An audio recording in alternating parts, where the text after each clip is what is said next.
This video is coming out a little late as I've been playing quite a lot of Lords of Shadow 2 rather than getting this video made. Castlevania is a franchise that has had a shaky history over the years.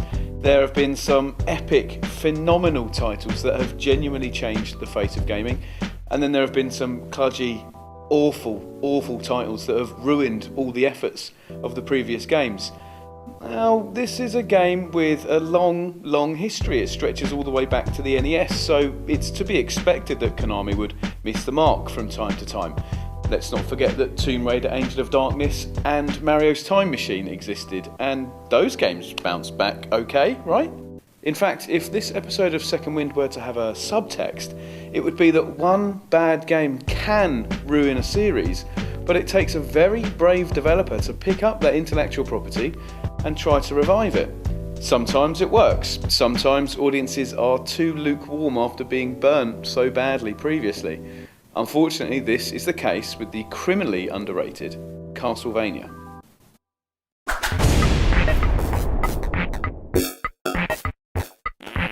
Undoubtedly, Symphony of the Night is one of the cornerstones of the action platform genre, part defining that so-called Metroidvania gameplay style and setting the standard for nearly all action games to come. This title is heralded, quite rightly, as one of the best games in history. Konami practically killed Castlevania with the two following N64 titles, and all faith in the brand was broken. It seemed that taking the series into the third dimension meant that something integral to the experience was being lost, something which could not be said for Mario. The series' salvation was to be found in the excellent handheld games, which kept that familiar 2D hack-and-slash action and over time introduced some brilliant new ideas, but kept that integral Castlevania feel. It goes without saying that gamers skipped out not one, but two main console Castlevania titles in the 6th generation. The first of those is the focus of this episode, and is a real hidden gem in the PlayStation 2 library.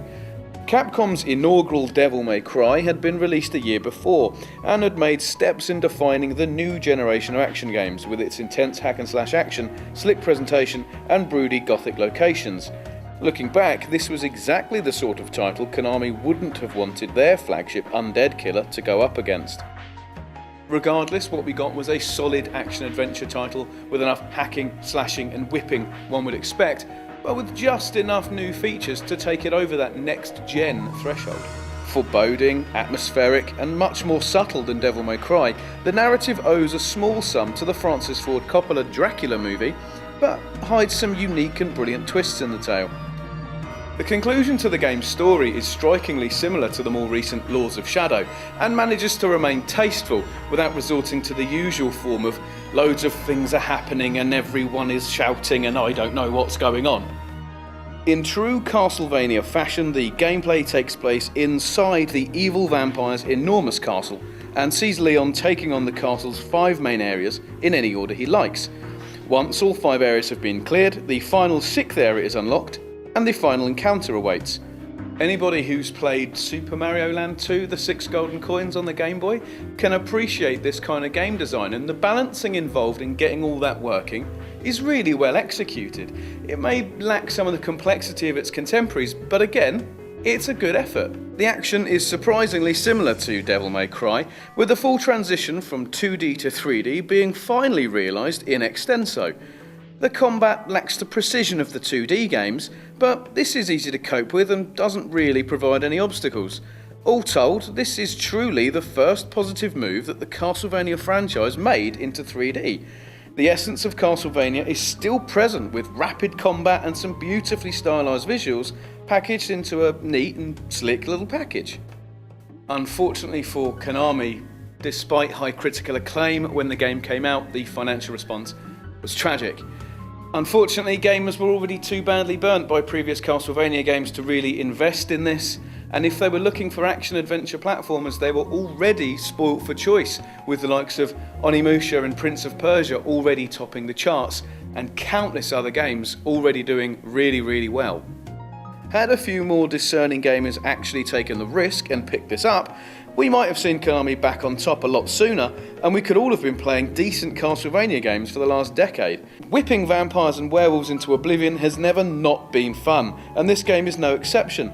There was a more complicated sequel, but then nearly a decade of silence on the Castlevania front, with Mercury Steam bravely picking up the series and having a go at revitalising it. Now, almost 10 years to the day of the release of Castlevania, Mercury Steam are releasing Lords of Shadow 2 to a fresh and invigorated Castlevania audience.